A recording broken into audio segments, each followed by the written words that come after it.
केंद्र सरकार ने 8वां वेतन आयोग गठित कर दिया है।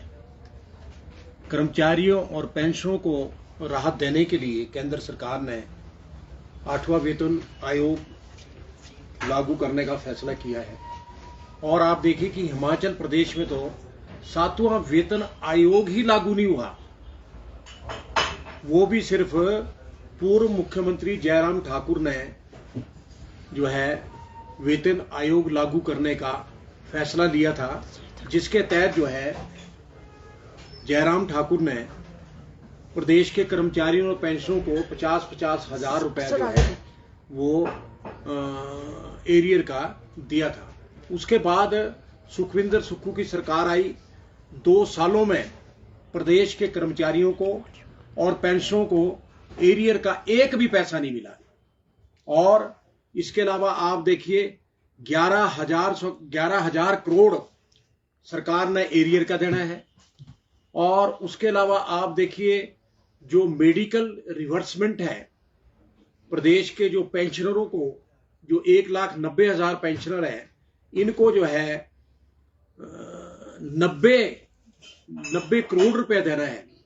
आप देखिए अभी पीछे विधानसभा में मुख्यमंत्री सुखविंदर सुक्खू ने कहा था कि जुलाई 2024 तक जो है 71,000 करोड़ मतलब जो है बनता है कर्मचारियों का, और मैं ये जल्दी अदा कर दूंगा। दिवाली के टाइम भी कहा था चीफ मिनिस्टर ने कि मैं कर्मचारियों को जो है ये मेडिकल रिवर्समेंट का जो पैसा है इसकी अदायगी कर दूंगा। और ये कि आज तक 3रा साल शुरू हो गया सरकार को, पर जो है एक भी पैसे का भुगतान नहीं हुआ है।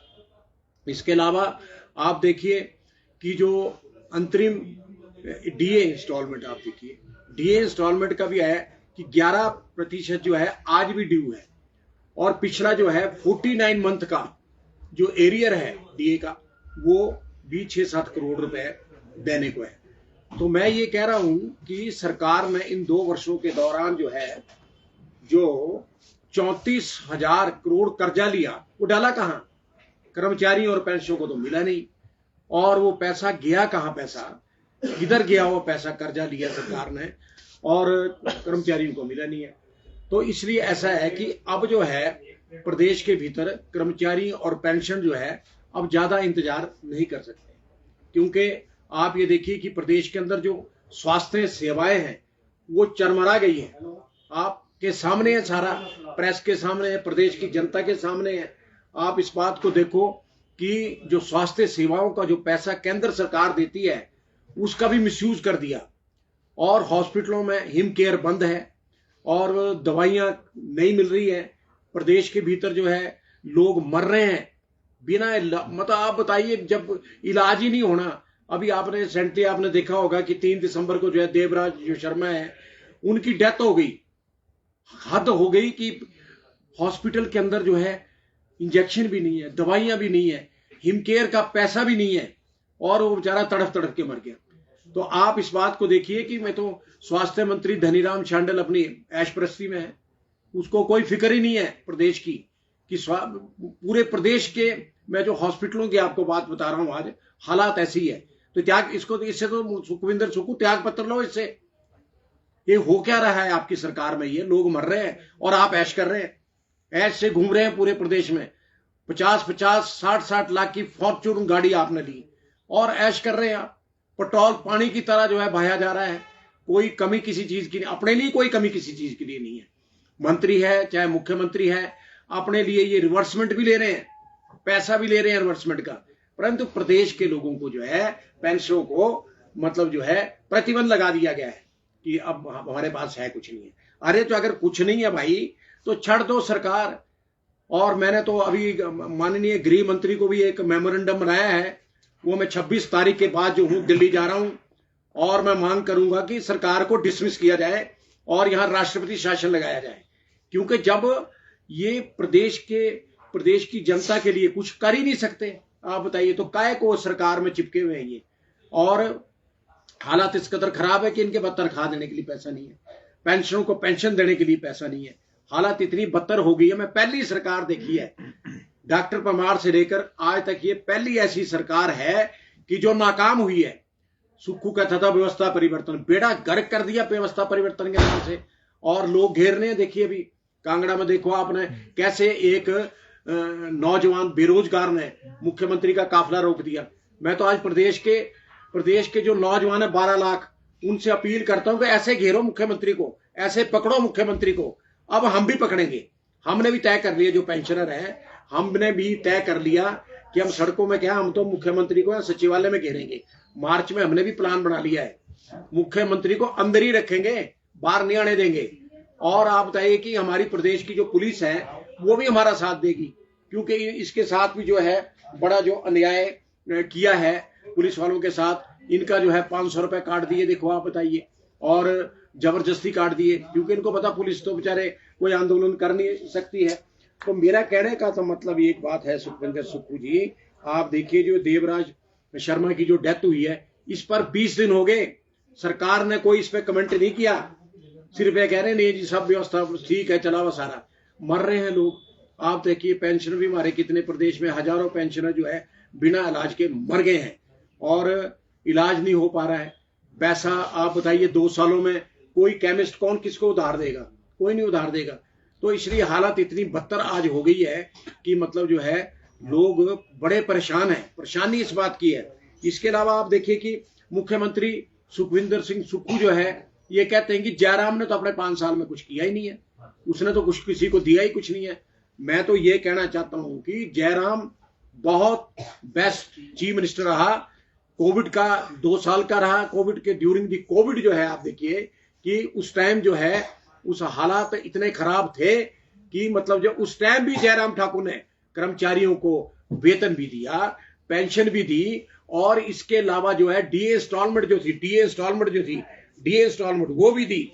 आप बताइए, मैं आपको आज कहना चाह रहा हूं डीए इंस्टॉलमेंट भी जी हर साल दी। इसके अलावा जो मेडिकल रिवर्समेंट का पैसा था वो भी जयराम ठाकुर ने कर्मचारियों और पेंशनों को दिया। इसके अलावा ठेकेदारों की पेमेंट, कोई विकास कार्य रुका नहीं है। तो क्या कहते हैं सुखविंदर सुक्खू जी, आप इतना झूठे हैं, आपको तो मतलब हिंदुस्तान के वर्ल्ड के अंदर आपको झूठा मुख्यमंत्री डिक्लेयर कर देना चाहिए, क्योंकि आप झूठ बोलने के सिवाय कुछ करते नहीं है। झूठ की राजनीति आप चला रहे हैं। अभी आपने कहा 15 दिन पहले कि ठेकेदारों को जो है 80 करोड़ रुपए जो है जारी कर दिए, हो गए जारी। और आप इस बात को देखो कि कोई भी जो ट्रेजरी में पैसा नहीं आया। इसके अलावा इसके बाद जो है आप देखिए पीडब्ल्यूडी मिनिस्टर विक्रमादित्य ने कहा कि अब 80 करोड़ आ गए, मुख्यमंत्री ने कह दिया है, तो पैसा जो है ट्रेजरी में आ गया है। आप देखो वो भी बेचारा बुरा बन गया, उसकी भी हालत देखो, आप किरकिरी हो गई ना, पैसा है नहीं है। तो झूठ क्यों बोलते हैं भाई, अगर नहीं है पैसा तो रहने दो, आप झूठ मत बोलो प्रदेश की जनता के साथ। अब ये है कि मतलब जो है ज्वाला भड़क गई है। अब ये ठीक है, ज्वाली में जैसे उस नौजवान ने मुख्यमंत्री का काफिला रोका, ऐसे ही काफिले आपके रोके जाएंगे। और उसको देखो पुलिस ने गिरफ्तार कर दिया। अरे वो अपनी नौकरी के लिए गया था, और रोका है और पुलिस ने गिरफ्तार कर लिया। ये क्या हो रहा है मुख्यमंत्री महोदय? तो इसलिए आप ऐसा है कि मतलब जो है, और ये स्वास्थ्य सेवाओं को तो जो है आप फौरन जो है इंतजाम करें, अदरवाइज अब लोग जिसके घर में मरता है उसको पता लगता है, आपके घर में कोई मरे तो आपको पता चलेगा। हालात इस कदर खराब हो गए अब मतलब जो है ये ज्वाला भड़क गई। अब ये रुकने वाली नहीं है, और ये ज्यादा डे बाई डे जो है भड़केगी। और कर्मचारी पेंशन भी जो है ये भी भड़क गए हैं। मैं आपको बताऊं, आप जितना दबाओगे, और आपने जो अभी पीछे देखो आपके मुख्यमंत्री के खिलाफ, सरकार के खिलाफ जो बोलता है उसके खिलाफ आप एफआईआर दर्ज करते हैं। किस बात के एफआईआर दर्ज करते हैं आप? आपके ऊपर तो इतने इल्जाम लग गए इन 2 सालों में।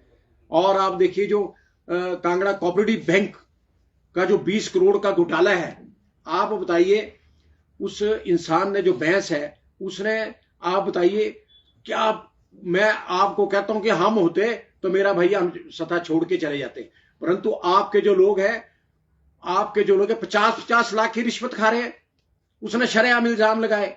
तो आप बताइए उसका भी आपने कोई खंडन नहीं किया। क्यों नहीं करते आप खंडन? अगर आपके लोगों ने पैसा नहीं लिया तो आप बताते हैं नहीं लिया जी पैसा, उसने कहा है, शरेआम कहा है, और ईडी में उसने कंप्लेंट की है। और आप इस बात को देखिए कि आप उसको भी डराना चाहते हैं विजिलेंस के एफआईआर करके, कि डराओ उसको ताकि वो डरे, और ताकि वो कंप्लेंट जो है क्या नाम ईडी से वापस ले सके। अरे मुख्यमंत्री होकर है, ये क्या कर रहे हैं आप बताइए? आप तो मतलब आप बदनामी का टोकरा आपने इन 2 सालों में ले लिया। किस चीज का व्यवस्था परिवर्तन आप कर रहे हैं? आप बोलते भी कर्मचारियों को तो मैंने ओपीएस दे दिया। कहां दी ओपीएस, मुझे बताओ। इलेक्ट्रिसिटी बोर्ड में ओपीएस नहीं मिली, कॉर्पोरेट सेक्टर में ओपीएस नहीं मिली, ट्रांसपोर्ट में ओपीएस नहीं मिली, विश्वविद्यालय में ओपीएस नहीं मिली। तो ये आप इतना झूठ और ढोंग क्यों रचा रहे हैं? मेरे को तो ये नहीं समझ आ रही है। और मैं आपको एक बात बताऊं, अब सिर से पानी ऊपर बह रहा है। अब मतलब जो है कोई भी इस बात को बर्दाश्त नहीं करेगा कि आप जो है सड़कों में खुले घूमे। आप आओ शिमला, आप घूमो सड़क में, हम आपको यहीं, आपको भी हम पकड़ेंगे आपको। क्योंकि बात ऐसी है, ये प्रदेश हमारा है और प्रदेश के लिए प्रदेश टैक्स देते हैं हम लोग। किस बात का देते हैं? तो मैंने तो ये कहा है, राज्यपाल को भी हमने पहले कहा था, हमने मेमोरेंडम दिया राज्यपाल जी को कि आप इस प्रदेश के हेड हैं, तो हेड होने के नाते आप लिखें केंद्र सरकार को कि यहाँ व्यवस्था परिवर्तन के नाम के लोगों को ठग दिया गया है, वेतन नहीं मिल रहा, पेंशन नहीं मिल रही, ठेकेदारों को पेमेंट नहीं हो रही है। तो मेरा कहने का मतलब ये है, राज्यपाल महोदय आप भी अपनी पावर का इस्तेमाल करें। आप केंद्र को सिफारिश करें कि यहाँ हालात जो है खराब हो गए हैं, तो इसलिए अगर राष्ट्रपति शासन यहाँ लगाया जाए तो लोगों की जो सुविधाएं हैं, वेतन मिलेगा, दूसरी जो अखराजात है वो मिलेंगे। तो मेरा कहने का मतलब आप इस अपनी पावर का इस्तेमाल करते हुए इस गवर्नमेंट को तुरंत जो है डिसमिस करें।